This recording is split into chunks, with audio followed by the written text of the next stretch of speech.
Royal martial art and fitness centre উদ্যোগত Dispur press ক্লাবত সম্বৰ্ধনা অনুষ্ঠান অনুষ্ঠিত।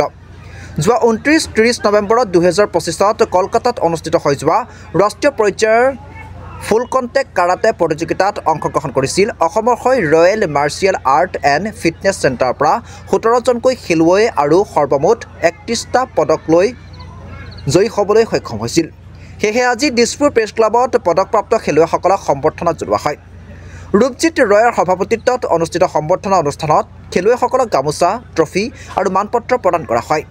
আজি অনুষ্ঠানত royal martial art and fitness সকলো কৰ্মকৰ্তাৰ লগতে ছাত্ৰ-ছাত্ৰী আৰু অভিভাৱকৰ উপৰিও বিভিন্ন ধৰণৰ গণ্যমান্য ব্যক্তি উপস্থিত থাকে। গুৱাহাটীৰ পৰা বিশ্বজিৎ সাহাৰ ৰিপৰ্ট AN লাইভ।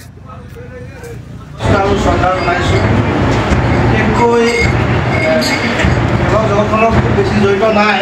খেল আগতে সৰুতে খেল খেলিছিলোঁ, ধৰক ক্ৰিকেট খেলোঁ কেতিয়াবা গাঁৱত বা ঠিক তেনেদৰে ফুটবল খেলোঁ। কিন্তু বিশেষকৈ যি আমাৰ royal martial arts and fitness centre, এই চেণ্টাৰটো যি নেশ্যনেল পৰ্যায়ত ৰাষ্ট্ৰীয় পৰ্যায়ত কেৰাটে খেল হৈ গ'ল বা তাত আমাৰ অসমৰ পৰা 22জন পাৰ্টিচিপেণ্ট তাত অংশগ্ৰহণ কৰিলে। তাত মই নিজেও উপস্থিত আছিলোঁ, মোৰ সন্তানো তাত উপস্থিত আছিলে। তেওঁ খেল খেলিছিলে তাতে তাত মেডেল পাবলৈ সক্ষম হৈছে। 17খন ৰাজ্যৰ পৰা প্ৰতিযোগীয়ে অংশগ্ৰহণ কৰিছিল।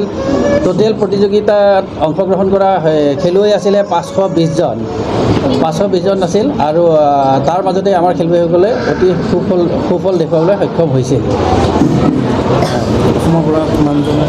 অসমৰ পৰা টোটেল 17জনে মেডেল পাইছে।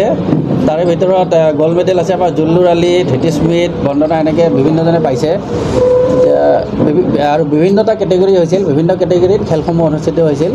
জুনিয়ৰ, ছাব জুনিয়ৰ আমাৰ চব ইউথ লেভেললৈকে আছিল। ইউথৰ ওপৰত আমাৰ নাছিলে পাৰ্টিচিপেট কৰা নামখিনি গোটেই কৰিছে যিখিনি মেডেল পাইছিলে। Zullur Ali Ahmed, Dhritismita Chamua, Bandana Rabha, Meenakshi Kalita, Prince Gogoi gold medal এইখিনি, মধুস্মিতা তালুকদাৰ, তানিষ্ঠা শৰ্মা আৰু গীতাৰ্থ। আজি সভাৰ উদ্দেশ্যটো কৈ দিছোঁ। যোৱা নৱেম্বৰ মাহৰ 29-30 তাৰিখে কলিকতাত ফুল কণ্টেক্ট কাৰাটে কম্পিটিশ্যন চেম্পিয়নশ্বিপ এখন হৈছিলে। এই চেম্পিয়নশ্বিপখনত অসমৰ হৈ টোটেল আমাৰ 17জন আৰু শিলচৰ জালবন্দৰ মাৰ্চিয়েল আৰ্ট একাডেমীৰ পৰা 5জনে প্ৰতিদ্বন্দ্বিতা কৰিছিলে। এই 17জনৰ আমাৰ royal martial art and fitness চেণ্টাৰৰ অসমৰ পৰা গুৱাহাটীৰ যিখিনি আছিলে তাৰ পৰা 17জনে মেডেল পাবলৈ সক্ষম হৈছে। সেইলৈ আজিৰ সম্বৰ্ধনা অনুষ্ঠানখন আমি আৰম্ভ কৰিছোঁ।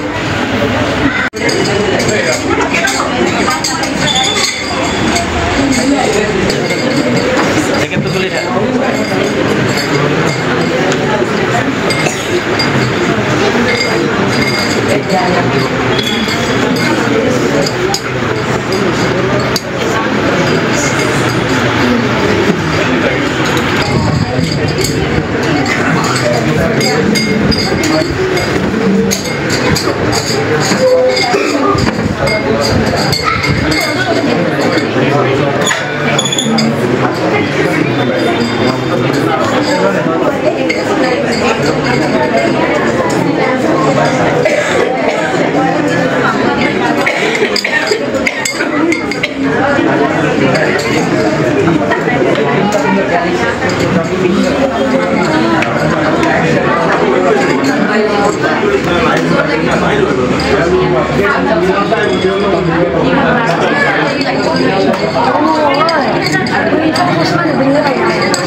যিকোনো খবৰ বিজ্ঞাপনৰ বাবে যোগাযোগ যোগাযোগ কৰক 7896121996